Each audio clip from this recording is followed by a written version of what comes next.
Bien, amigos, tal como nos propusimos, hoy miércoles tenemos una visita de primera mano, primera línea, para tratar un tema que es particularmente de interés nacional.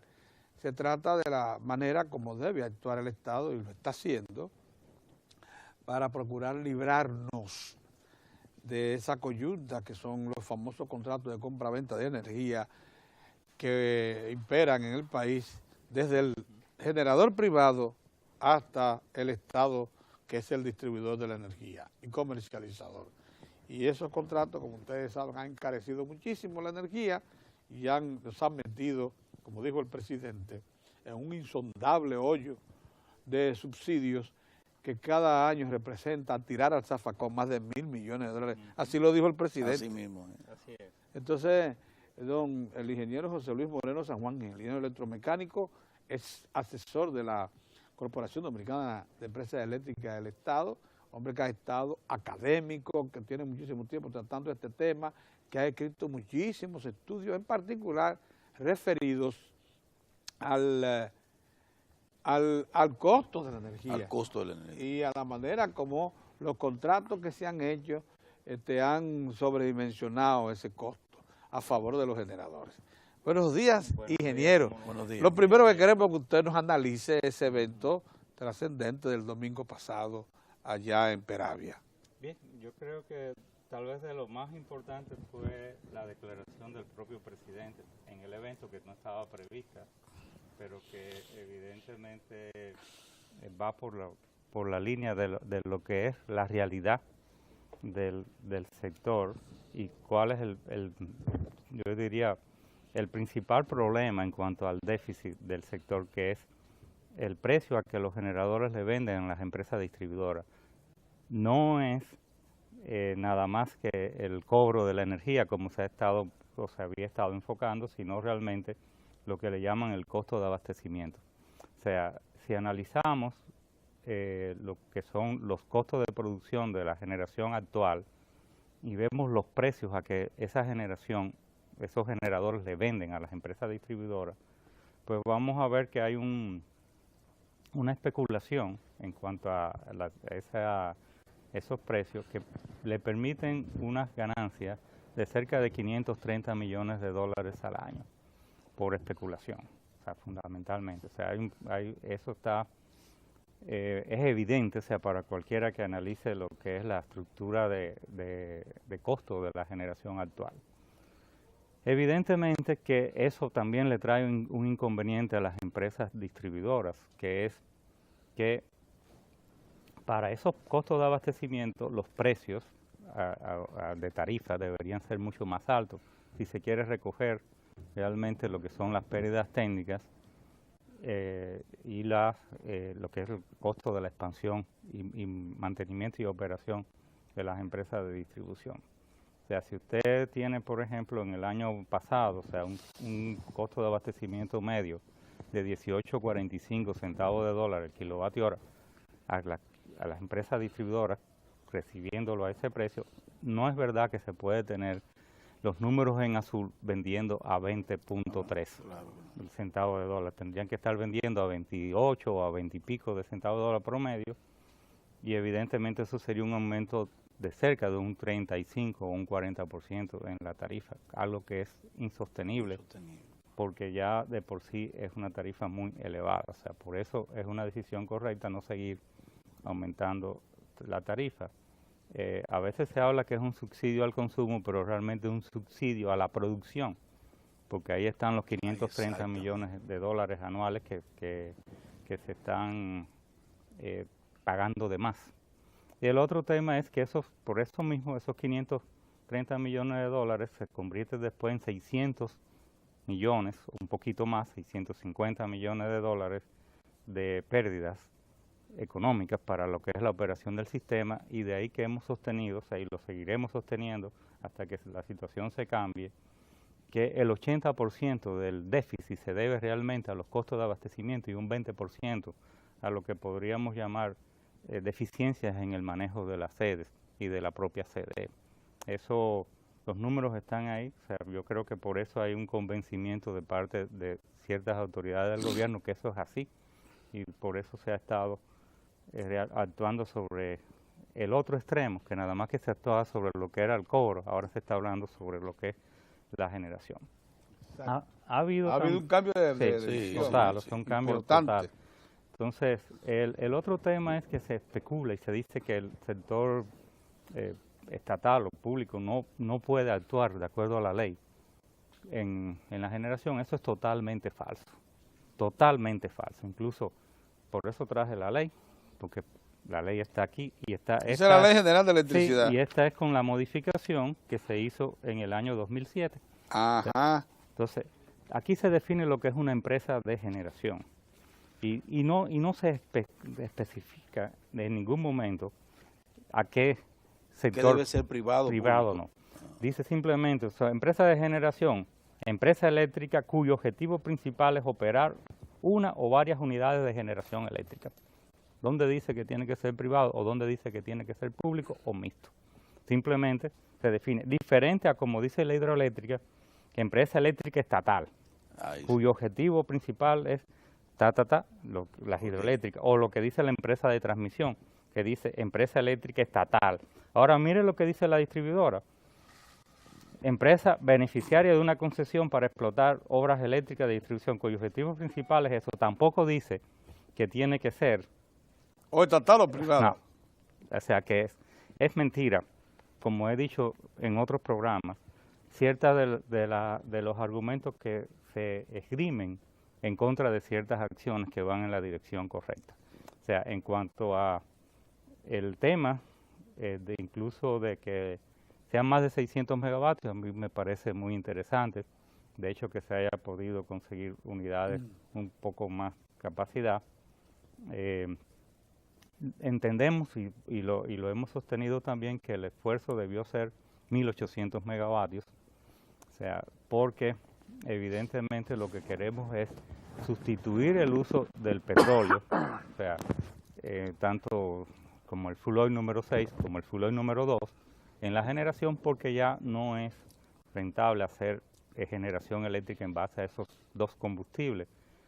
Deberíamos usar carbón en el corto plazo, porque es el que tiene un precio asegurado y un suministro asegurado, o sea, un precio aceptable. Y en el caso del gas natural, ¿cuál es el inconveniente? Sencillamente asegurar un contrato de suministro. Y entonces, a partir de que se asegura un contrato de suministro, un precio razonable, que siempre tendría que ser alrededor de $8 el millón de BTU como techo, entonces es factible el uso del gas natural. Ingeniero, en su intervención el presidente hizo importantes revelaciones.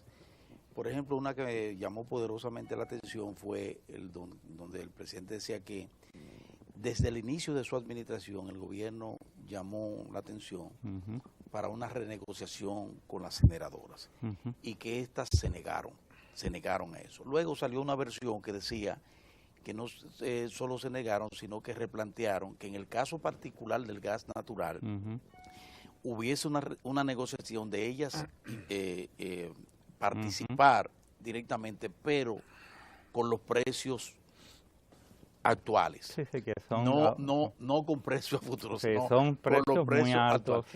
Exacto, entonces yo quiero que usted nos explique en ese ámbito. Hubo gente que ahí mismo le pidió al presidente, deben ser 4 las a carbón, olvidándose un poco del gas, pero hay otro que dice no más a carbón por el asunto del impacto ambiental. ¿Cómo debe manejarse? ¿Cómo usted cree que es la mejor manera? Vamos a ver, o sea, el tema de por qué carbón ahora y por qué gas, contemplarlo en un futuro tal vez entre el 2018 y 2020, es porque a partir de esa fecha es que vamos a tener garantía de suministro de gas, mediante el acuerdo de que hay con el DERECASTA, porque hay una decisión de parte de uno de los participantes, que es el que tiene el gas, que en este caso es los Estados Unidos, de poder suplir a los países del DERECASTA. Incluso hay un proyecto también para suplir de gas a Puerto Rico, que tiene un serio problema con la generación, que en el caso nuestro más del 60% es con gas, carbón y hidro, y en el caso de ellos el 70% es con número 6. O sea, entre 60 y 70%, dependiendo de eso. Eso es búnker C, derivado de petróleo. Exacto. Es terrible. Entonces, terrible. por eso es que ellos tienen un problema, incluso hasta de estancamiento en lo que es la ubicación de industrias y de empresas en su territorio. Y eso que son un ente único, que genera y distribuye y cobra. Sí. Que para los que llevan anotaciones aquí, Sí, y que ha reducido considerablemente los costos. La energía que se produce con un 70% de búnker C en Puerto Rico está por debajo que la que facturamos nosotros. En Puerto Rico no hay subsidio. Yo siempre cuando a veces también se trata de manipular los números y decir que la tarifa dominicana es igual que la de Puerto Rico, y los 1.500 millones de dólares que aporta el gobierno, tradúcelo a tarifa para que tú veas. Entonces, evidentemente, es una tarifa mucho más alta la de aquí que la de Puerto Rico en términos de autosostenibilidad del sistema. Eso es de eso. Ahora, evidentemente que lo que tenemos nosotros aquí es mucha especulación en el área de los precios de venta de los generadores a las empresas distribuidoras, y no solamente a las empresas distribuidoras, sino hasta a los usuarios no regulados. O sea, que en un momento fueron muy favorecidos con el objetivo de ganar apoyo para mantener el status quo en el sistema, pero después muchos tuvieron vamos a decir, la realidad de frente, y a partir de cierto momento, al principio de este año, pues entonces los precios que tienen no son buenos, porque hay que decir que en el año 2012 habían empresas que tenían 7.45, 8 centavos de dólar, mientras las empresas distribuidoras tenían 18.45 en promedio. O sea, entonces, esa es una realidad que no se puede ocultar y que se ha tratado siempre de ocultar con una serie de sofismas. O sea, pero por eso quise leer lo que dice la ley realmente, con el tema de que si puede haber o no una generadora pública que no sea mixta, y evidentemente en la ley no excluye la posibilidad de que usted dice, porque quiero insistir en eso, que hasta el 2018 las condiciones no son factibles como para que bueno, nos incorporemos, 100% garantizada. De hecho podría haber tal vez gas antes, poquito antes de esa fecha. Dice que para el 2016 es posible. Sí, finales del 2016 por ahí. Finales del 2016. Pero ¿qué pasa? Que realmente, como son en esos aspectos, siempre es bueno tomarse un margen por cualquier evento que pueda pasar. Entonces vamos a necesitar de más plantas a carbón. Entonces. Vamos a necesitar, porque ustedes mismos precisaron, perdón Pedro, y en el decreto, que yo siempre apelo al decreto, que no se difundió. Sí, al decreto secreto, como yo le llamaba. Al decreto secreto que hablaba de plantas a carbón. Debíamos llegar al 2016 con una solución, porque de lo contrario estaba incluso en peligro que hubiese un colapso del sistema. Y se hablaba de 2.800 megavatios nuevos. O sea, que está bien que sea una sumatoria entre el esfuerzo que pueda hacer el propio Estado y lo que pueda hacer el sector privado y lo que puede hacer el sector mixto, o sea, privado público, como es Jaina y Itabo. El tema es que le pongamos siempre fecha y compromiso de inicio de obra, que es lo que yo siempre he mencionado, porque que Itabo va a instalar una planta ahí en su parque de 300 megavatios, yo lo vengo oyendo desde el 2008. ¿Pero cuándo? Y estamos en el 2014 ya. ¿Y dónde está el primer Picasso de esa planta? En el 2004 se anunció con un contrato formal entre y Coyentri, que se iba a construir un gasoducto desde Andrés hasta San Pedro de Tacoyentri, y eso no se ha hecho. Tampoco. Y se anunció 3 veces más. Y fíjese, ese es un proyecto que tiene un tiempo de ejecución relativamente corto y que podría ser interesante siempre y cuando el precio del gas sea aceptable y no especulativo como el que tenemos ahora, y que usted consiga realmente, como le decía, $8 el millón de BTU, que es un precio aceptable. El vicesecretario de Comercio de los Estados Unidos vino al país solicitó cita con el presidente Danilo Medina, trajo de la mano a una empresa de generadora importante en los Estados Unidos y le dijo al presidente, así se comunicó oficialmente, presidente, nosotros los Estados Unidos venimos a recomendarle que parte con esta empresa la instalación de hasta 1000 megavatios, que el gas para procesar gas natural, usted lo ubica muy probablemente en la costa norte para diversificar ya las fuentes de recepción y también de generación, que nosotros a partir de 2016, dijo él, tendremos disponible gas natural en la costa este de los Estados Unidos para exportar a los países amigos. En este caso, República Dominicana es miembro de ERCASTO y por tanto básicamente a ese grupo era la idea. Ahora, yo inmediatamente me apoderaría de esa propuesta. Yo al margen de cualquier aspecto que se pueda criticar en esa intervención, ¿no? O sea, que, de si se debía o no, si era apropiado o no, o sea, evidentemente que era una buena oferta para la República Dominicana y de hecho es posible que por ahí se tenga que enrumbar el tema del uso del gas natural en la República Dominicana, o sea, como parte de esa política en algún momento de exportar algún excedente pequeño al principio, porque realmente lo que consumiría República Dominicana, Centroamérica y Puerto Rico, que más que nada estaría destinado a eso, es poco con relación a lo que sería un gran volumen de exportación. Recordemos que dentro de lo que es la política de Estado, porque en Estados Unidos hay una política de Estado también, o sea, es ser... Parecido a Petrocaribe. Sí, es ser seguridad energética, ¿verdad? Y la seguridad energética implica no depender de combustibles importados, o por lo menos reducir la dependencia de combustibles importados. Con el tema ambiental yo siempre he dicho lo siguiente, o sea, primero el aire no respeta fronteras. Igual que los aves, igual que las ballenas jorobadas que vienen desde allá y demás.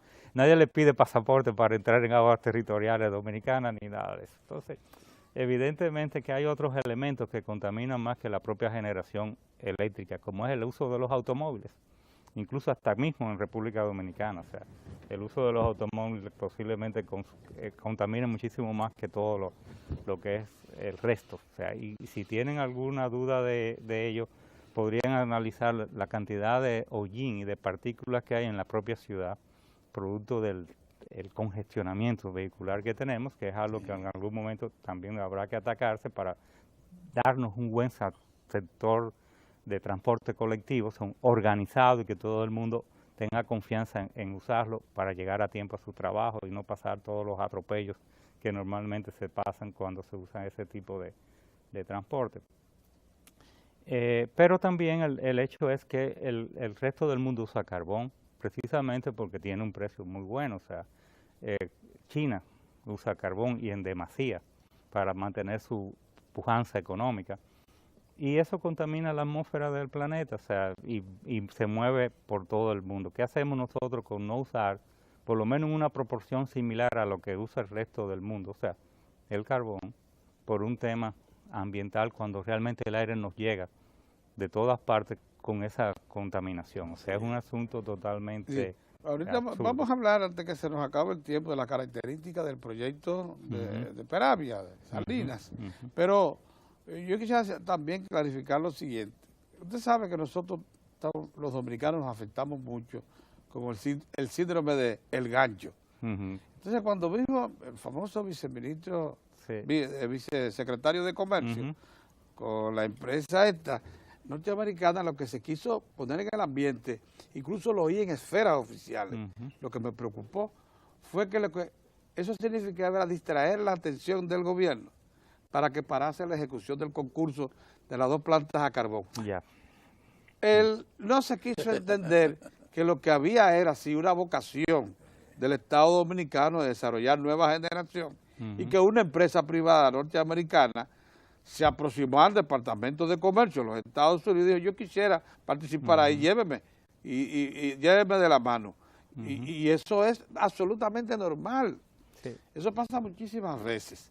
Entonces, yo quisiera que usted despeje el asunto del síndrome del gancho, porque se creyó que con eso lo que se estaba lo había movilizado un sector generador importante, nacional y extranjero, que está aquí, para frenar la iniciativa del Estado. Por favor, eso no tiene ningún sentido. Bien, yo lo que pienso es, primero, o sea, sí, como lo dije en una intervención anterior, o sea, el proyecto este debió comenzar antes, el de la planta de carbón, o sea, antes. Incluso recordemos que ya para el año 2004, 2005, se tenía la intención de instalar 1.200 megavatios de carbón. Luego, si han pasado una X cantidad de años, pues evidentemente 1.200 ya no es ni tan siquiera lo que se necesita más. Ahora, parte de esa responsabilidad yo se la atribuyo a China.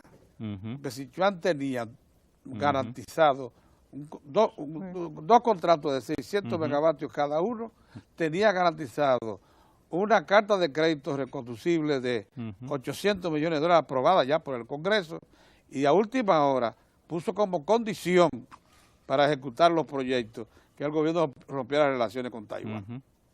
Y esas cosas hay que decirlas históricamente para que queden consignadas. Bien, en ese caso, por eso siempre lo que hemos mencionado, por lo menos para esta fecha, es que se necesitan 1.800 megavatios como una acción del gobierno decidida. O sea, por lo tanto, o sea, estos son 750 megavatios, 700, o sea, aproximadamente. Interesante. No son 600, hay 150 megavatios adicionales. Pues hacen falta como unos 1.000 megavatios para estar dentro de lo que es lo... Entonces la propuesta americana es interesante. Es interesante, claro que sí. Lo que hay es que, como bien digo siempre, en proyectos de ingeniería usted lo que tiene que tener una fecha de inicio del proyecto y una fecha de puesta en operación y tener compromisos y penalidades para el caso de que no se cumpla con las fechas. O sea, porque lo que usted necesita en el 2016 tiene que comenzar a hacerlo ahora. Y lo que necesita en el 2018 tiene que hacerlo un año después, y así sucesivamente. Es algo que no se para nunca. Hay una diferencia de tiempo de ejecución. Un proyecto a gas toma ¿qué tiempo máximo? De 18 a 24 meses si usted tiene ya la parte financiera armada. Lo que quiere decir que si usted logra, por ejemplo, adoptar el proyecto norteamericano, usted pudiera concluir una planta de 1.000 megavatios en el tiempo mismo en que vencen los contratos de Madrid. Sí. Para el 16 finales. Claro, siempre y cuando usted tenga la garantía de suministro del gas a un precio razonable, que es lo que se ha estado siempre, vamos a decir, poniendo como en la balanza, cuando uno analiza gas natural versus carbón. Pero si adoptamos la propuesta americana, tenemos el suministro garantizado. Entonces, eso habría por lo menos que tomarlo un poco en serio y darle un seguimiento, o sea, para darle un seguimiento. Y lo mismo con el tema de las instalaciones que ofrecen las empresas mixtas para que, bueno, una fecha de inicio cierta y una fecha de puesta en operación cierta y no dejar siempre en palabras esos temas. Ya. Ingeniero, la característica del proyecto que se anunció en Catalina. Es un proyecto de carbón, ciertamente, pero es un proyecto que parece que incorpora nueva tecnología y que da algunas garantías con respecto al ambiente. Bueno, no sé, lo que siempre se ha hecho en los últimos años es garantizar 0 emisiones de partículas de acuerdo a la norma EPA de los Estados Unidos, parecido a la planta de Guayama, o sea, en Puerto Rico, o sea... ¿Cuáles son las características de la planta de Guayama? Bueno, es parecido a lo que se va a instalar aquí, tal vez con algunos aspectos más de tecnología más reciente. Lo que no se garantiza, o sea, es no emisiones de CO2, o sea, eso es más complicado, el poder no hacerlo. Hay otro procedimiento de producción de energía a partir del carbón, que es ciclo combinado con gasificación de carbón integrada, que es todavía un poco más limpio, o sea, la forma de producir, pero que también le permite la ventaja de poder tener una planta dual, carbón-gas. Es decir, que en cualquier momento usted puede pasar a gas. Gas natural. Gas natural, sí. Carbón mineral, porque bueno. Carbón mineral, gas natural. Es bueno aclarar que es carbón mineral, porque a veces la gente piensa en carbón de leña, ¿no? Es carbón mineral, o sea. Entonces, ese sistema para una expansión futura puede ser interesante, porque le permite ese ser dual, o sea, yo uso carbón y después puedo pasar a gas natural si el gas natural está a más precio más bajo. Esta que se va a instalar ahí evidentemente es algo parecido, pero en mayor tamaño que lo que hay en Jaina, o sea, con un puerto carbonero, o sea, un patio de carbón que es donde se deposita y las 2 unidades. Más una subestación. O sea, que es eso, pero más grande. Hay una subestación. Hay una estación a 345. A 345, más líneas que Sí, interconectan con la autopista eléctrica. Sí, estaba previsto. Una obra de gran desde la envergadura. época de los 1200, o sea, lo que se estaba haciendo como una especie de no de anillo, sino como una media luna, ¿no? O sea, de partir desde Azua, que era donde estaba ubicado inicialmente, pasar por Santo Domingo, Santiago, hasta Manzanillo. Ahora, es importante que se tenga en cuenta de que si se va a instalar una terminal a gas adicional a la de Caucedo, el punto ideal es la zona norte. Nosotros no debemos seguir concentrando por asuntos de seguridad nacional. Todas las entradas de combustible en la costa sur, que es la que generalmente se impacta con los ciclones. Hemos tenido la suerte en los últimos años de no ser impactados por un huracán categoría más de 3. O sea, y evidentemente no nos damos cuenta de todos los daños que puede causar un huracán categoría 5 si nos impacta en esa zona y no tenemos como un puerto alterno de donde recibir. Ingeniero, nos hemos concentrado en el asunto de la generación, que es el punto nodal. Todos estamos de acuerdo que es el punto nodal. Pero hasta el punto que hemos visto un cambio de actitud de los organismos internacionales con relación a eso. Ya lo incorporó, por ejemplo, el BID habla abiertamente. Ya no quieren prestar. Ya quieren prestar y que el Estado participe y lo ve muy bien. Lo vimos ahí la representante del BID plantearlo abiertamente. Sin embargo, hay otros elementos dentro de la crisis del sistema, que es el ambiente en materia administrativa, ¿verdad? De comercialización, y está el asunto de las pérdidas técnicas. Ese abordaje en función de lo que es la nueva participación del Estado o la participación del Estado en todo el entramado. ¿Cómo lo ve usted? Bueno, ¿cómo usted cree que fíjese, hacia dónde debemos de ir? El tema no es si las empresas de distribución van a ser públicas, mixtas o privadas. O sea, de hecho, por una serie de razones que son monopolios naturales, lo mejor es que sean públicas. Ahora, lo que usted puede hacer es subcontratar una serie de servicios con el sector privado y que le ayuden, por ejemplo, a lo que es la parte del cobro, que le ayuden lo que es la parte de lo que es mantenimiento y la expansión. Incluso se ha estado discutiendo que se regionalicen los servicios y que se utilicen en muchas empresas locales para que se ocupen de eso en los pueblos y por regiones. O sea, eso es un proyecto que es viable y es recomendable. O sea, y de hecho, desde muy atrás, siempre se estuvo pensando que eso era lo mejor para lo que era la operación del área de distribución. O sea, otros manejos pueden ser mucho más complicados, como bien vimos en el tema de lo que dice la ley no habla ni de privado, ni de público, ni nada, sino simplemente una empresa que se encarga de esos servicios. O sea, que no se viola la ley siendo 100% estatal, o sea, pública. Incluso sí se viola la ley de reforma si fuese más de un 50% privado, porque la ley de reforma era muy específica con relación a eso. Eso no está mencionado en la Ley General de Electricidad, pero es un antecedente de la Ley General de Electricidad. Creo que se ha estado trabajando en esa dirección. O sea, se han estado ensayando una serie de métodos de cobro y de monitoreo, o sea, a distancia de los grandes consumidores, que eso evidentemente va a mejorar todo lo que es la gestión de cobro. Ingeniero, procuremos adelantar un poquito al tiempo y prever. Bueno, hemos provisto mucho con Coyentris y el famoso gas natural que la alimente.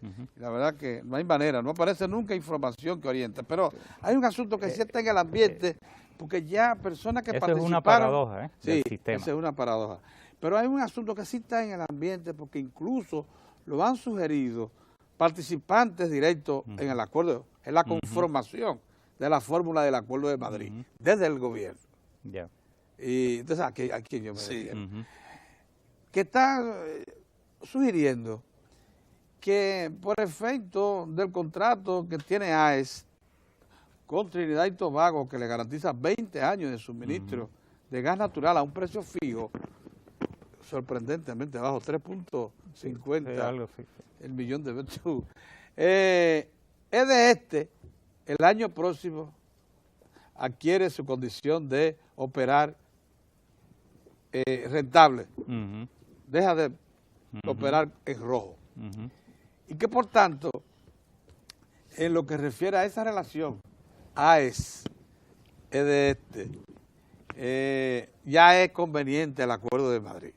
Eso es lo que pudiera estar sugiriendo lo siguiente, que los generadores se estén preparando para tratar de preservar el Acuerdo de Madrid, claro, ante la previsión de que nosotros no podamos tener generación sustituta para entonces.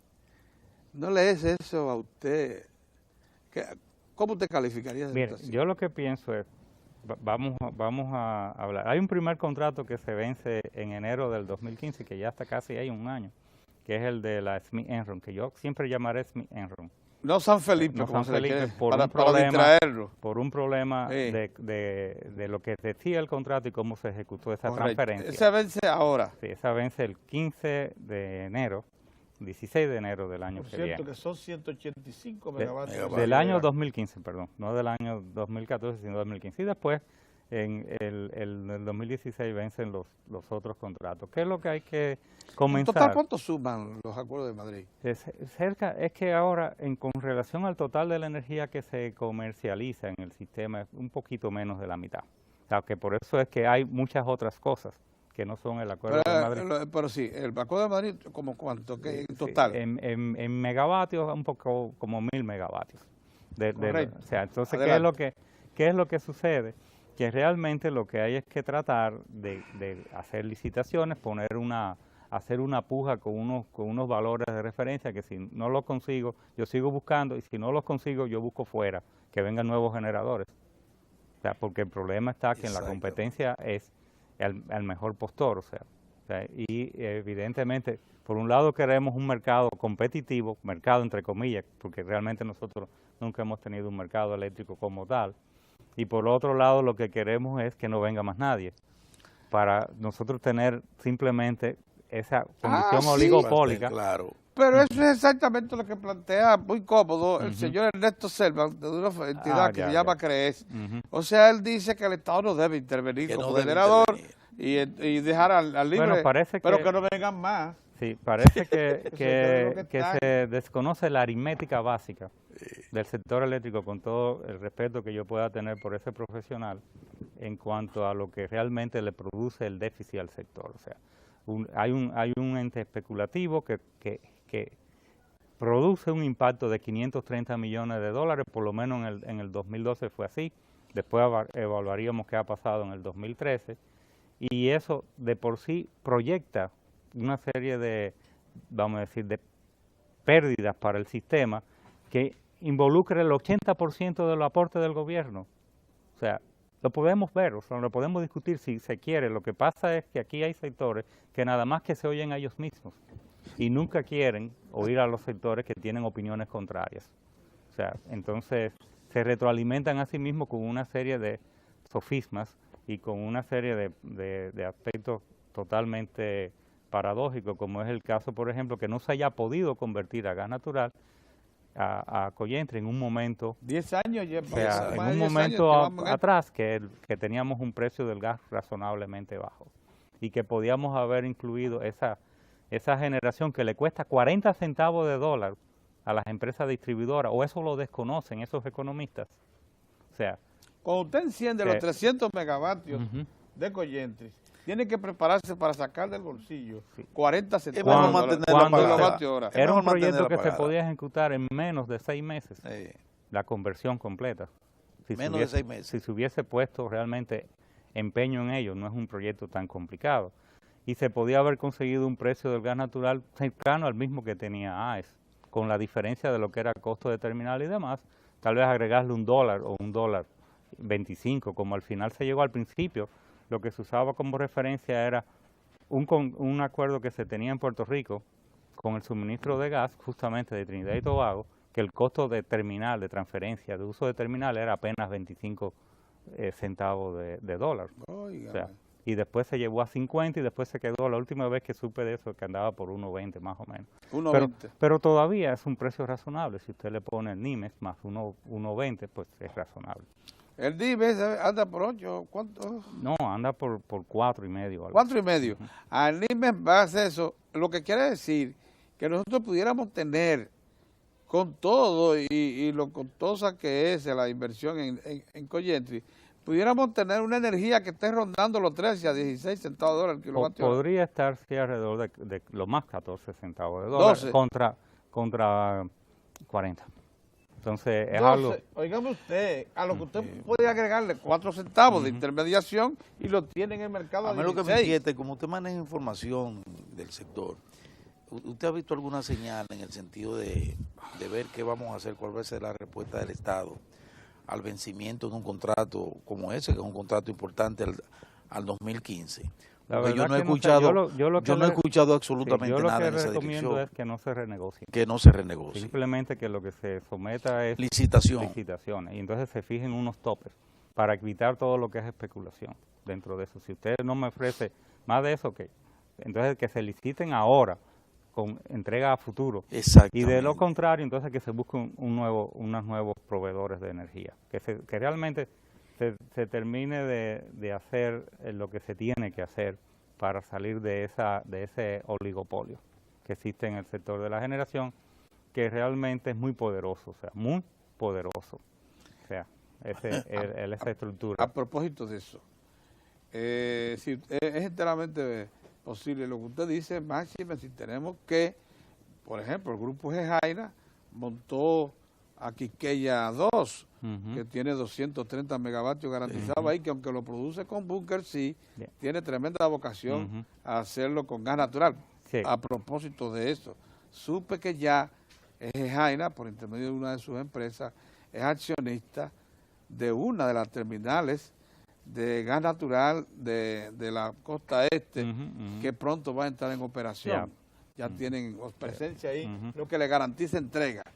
Yo no sé a qué precio, probablemente del mercado abierto, pero ya tienen garantía de entrega. Lo que quiere decir que muy probablemente es Jaina, que también opera la planta de Barry, que es vecina Quisqueya 1, tenga presente montar una planta terminal de gas de San Pedro. Esa terminal está muy cerca de la de Caucedo, o sea, y evidentemente desde el punto de vista estratégico no sería lo más conveniente, pero a ellos sí le conviene. O sea, pero también ahí está Coyentri al lado que pudiera suplirle. Si la regulación de uso de las terminales hubiese sido efectiva, como en Puerto Rico, un Estado libre asociado, ¿verdad?